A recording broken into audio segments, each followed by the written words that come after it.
पुष्पा नाम सुनकर फ्लावर समझा क्या? पुष्पा 3 वहीं से शुरू होती है जहां दुनिया को लगा था कि पुष्पा खत्म हो गया है, लेकिन नहीं, पुष्पा अभी खत्म नहीं हुआ। पुष्पा का असली खेल अब शुरू होने वाला है। पुष्पा 2 में लाल चंदन का बिजनेस पूरे देश में फैल चुका था और अब पुष्पा सिर्फ एक तस्कर नहीं बल्कि एक शक्ति बन चुका था। लेकिन उसकी इसी शक्ति से डरकर सामने आता है नया और सबसे खतरनाक विलेन, देवराज रेड्डी।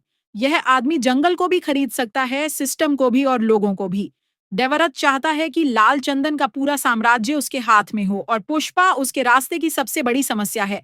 पुष्पा 2 के अंत में पुष्पा गायब हो जाता है, लोग सोचते हैं वह खत्म हो गया, लेकिन पुष्पा 3 की शुरुआत में पुष्पा शांत, समझदार और पहले से ज्यादा खतरनाक अवतार में दिखता है।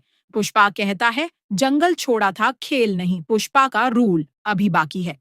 पुष्पा अपने पुराने लोगों को वापस जोड़ता है, जाली रेड्डी, केशावा और कुछ नए चेहरे। लेकिन इस बार उसका इरादा सिर्फ लाल चंदन का धंधा नहीं बल्कि पूरे सिस्टम को हिलाने का है। उधर पुलिस भी पीछे नहीं। भनवर सिंह शेखावत, जिसे पुष्पा ने पुष्पा 2 में ह्यूमिलिएशन दिया था, वह बदला लेने के लिए लौटता है। इस बार वह अकेला नहीं है, उसके साथ है स्पेशल फोर्सेस। उनका मिशन है ऑपरेशन पुष्पा एंड। एक तरफ पुष्पा जंगल का बादशाह है, दूसरी तरफ भनवार सिंह कानून का शेर, और पुष्पा 3 दोनों की भिड़ंत को अगले लेवल पर ले जाती है।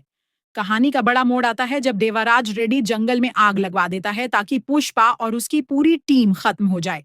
आग भड़क रही है, पेड़ जल रहे हैं, हवा गर्म है और पुष्पा अपनी टीम को बचाते हुए आग के बीच से निकलता है। वह देवराज को चेतावनी देता है, जंगल मेरा घर है और घर में आग लगाने वाले को मैं जिंदा नहीं छोड़ता। इसके बाद शुरू होती है पुष्पा और देवराज के बीच असली जंग। देवराज के पास है 200 से ज्यादा लोगों की फौज और पुष्पा के पास बस उसकी छोटी टीम और उसका दिमाग। पुष्पा 3 के क्लाइमेक्स में रात का जंगल है, गोलियां चल रही हैं, हर तरफ धुआं है, आग की रोशनी में पुष्पा की चाल चमक रही है। पुष्पा एक एक करके देवराज के लोगों को गिराता है। आखिर में देवराज और पुष्पा आमने सामने आते हैं। पुष्पा उसे हराकर कहता है, रूल जंगल का होता है, राजा का नहीं। पुष्पा जब जाने लगता है तभी पीछे से आवाज आती है, पुष्पा अब तेरी बारी। पुष्पा मुड़ता है और देखता है बंदूक ताने खड़ा है भनवार सिंह शेखावत। स्क्रीन अचानक ब्लैक हो जाती है और बैकग्राउंड में पुष्पा की आवाज सुनाई देती है। ये कहानी यहाँ खत्म नहीं, ये पुष्पा का राज है। और इसी थ्रिलर क्लिफहैंगर के साथ पुष्पा 3 की फैन मेड कहानी खत्म होती।